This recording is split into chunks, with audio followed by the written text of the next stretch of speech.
안녕하세요, 시청자 여러분. 오늘은 정말 중요한 이야기를 해야 합니다. 대한민국 남아공전. 경우의 수를 따져봐야 하는 상황이 됐습니다. 그런데 먼저 결론부터 말씀드리겠습니다. 확률로 보나 남아공의 지금 상황으로 보나 전력으로 보나 우리가 떨어질 확률은 거의 없습니다. 진짜 거의 희박합니다. 만에 하나라고 보시면 될 것 같습니다. 중요한 건 우리가 잘해야 된다는 거죠. 오늘은 이 경우의 수를 하나하나 정리해드리고 왜 우리가 이렇게 유리한 상황인지를 데이터로 보여드리겠습니다. 지금 시작합니다. 이번에 정말 경우의 수 따지고 싶지 않았습니다. 그런데 우리가 어떤 민족입니까? 경우의 수의 민족 아니겠습니까? 지난 대회들에서도 우리는 항상 마지막 경기 끝나고 다른 경기 결과까지 보면서 손에 땀을 쥐었던 민족입니다. 그래서 오늘은 이 경우의 수를 차분하게 정리해드리겠습니다. 그리 어렵지 않습니다. 대한민국이 32강 진출할 경우의 수, 그리고 탈락할 경우의 수를 정리해보겠습니다. 마이너스. 일단 나올 수 있는 가지수가 총 9가지입니다. 왜 9가지냐? 먼저 대한민국과 남아공의 경기에서 승, 무패 3가지 경우의 수가 나올 수 있습니다. 그리고 동시에 체코와 멕시코의 경기도 진행됩니다. 이 경기도 승, 무패 3가지가 나올 수 있습니다.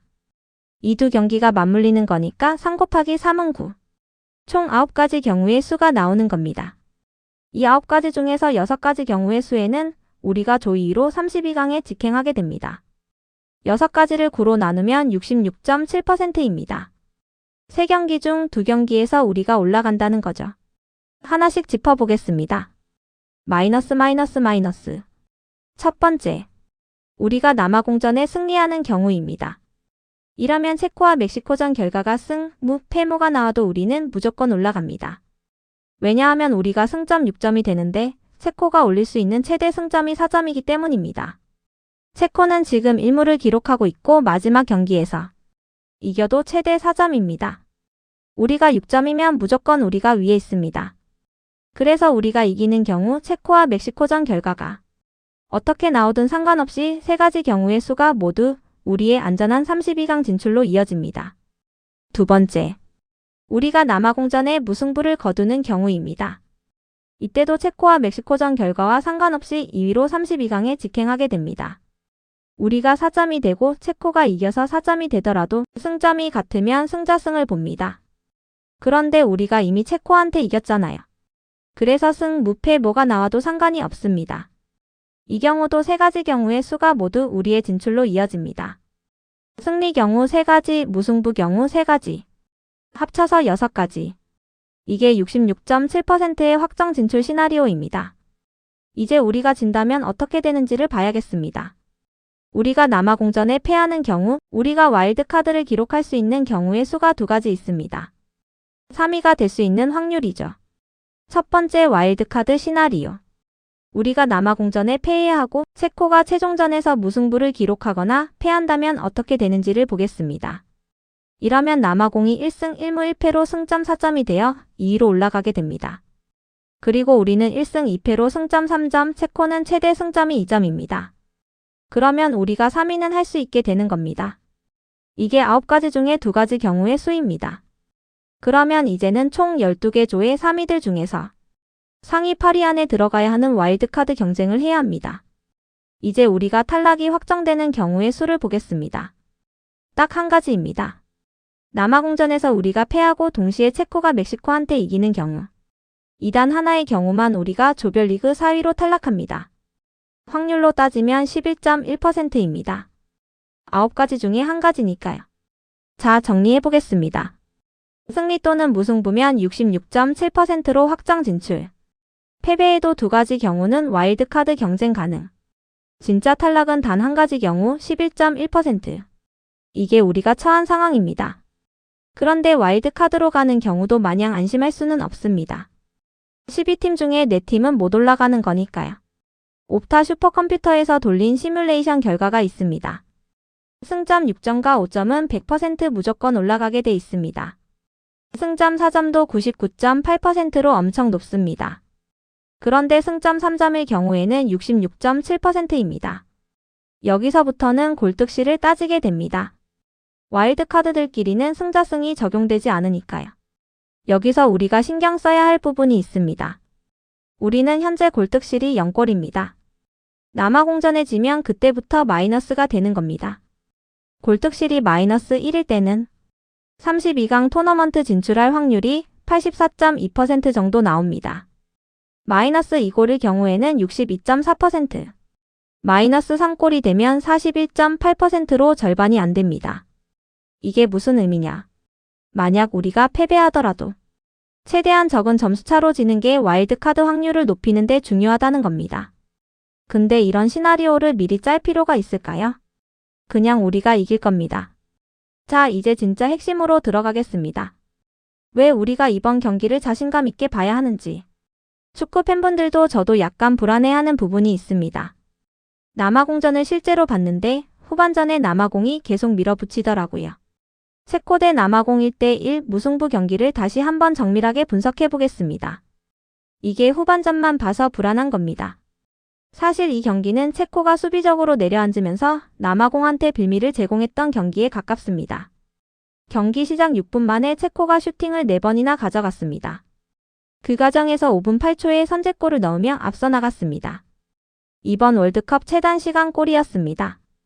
체코가 처음에 얼마나 공격적으로 나왔는지를 보여줍니다. 그런데 이 골을 넣고 나서 체코가 내려앉기 시작합니다. 그러면서 체코의 전반전 전체 슈팅이 5개였습니다. 6분 만에 4개를 때리고 남은 39분 동안 단 1개의 슈팅만 더 나온 겁니다. 그냥 수비만 한 거죠. 그렇다고 해서 남아공이 전반전에 공격을 잘한 것도 아니었습니다.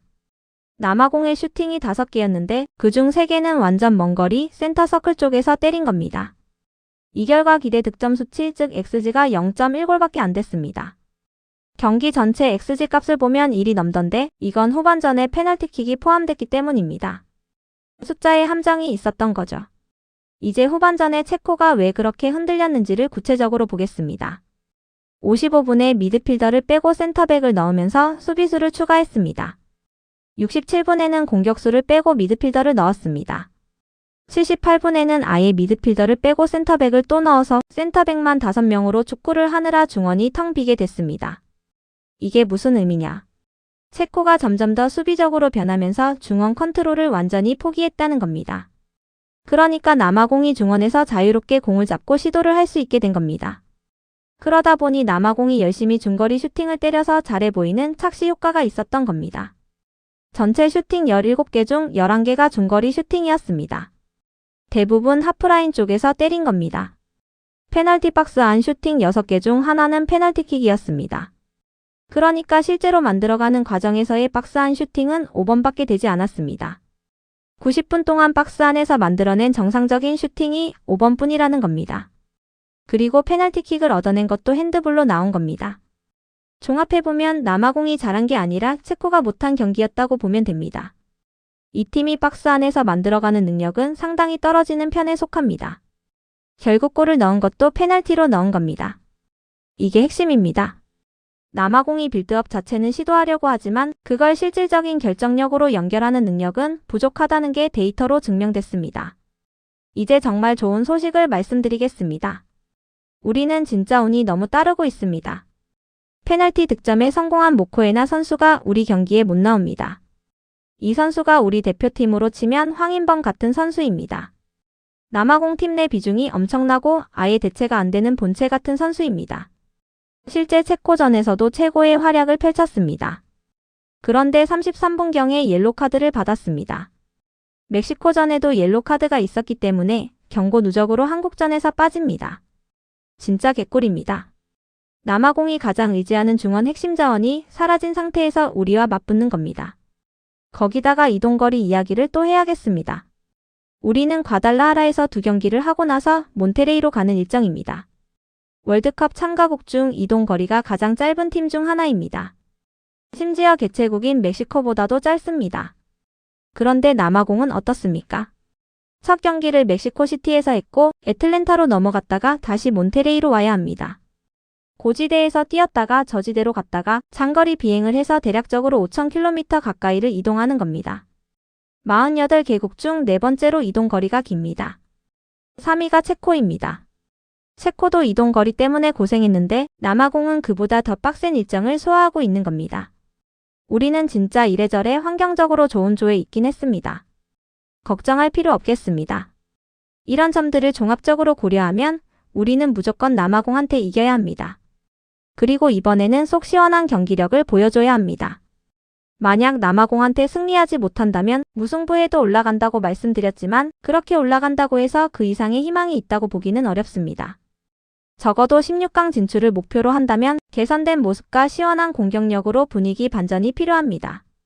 다시 한번 정리하겠습니다.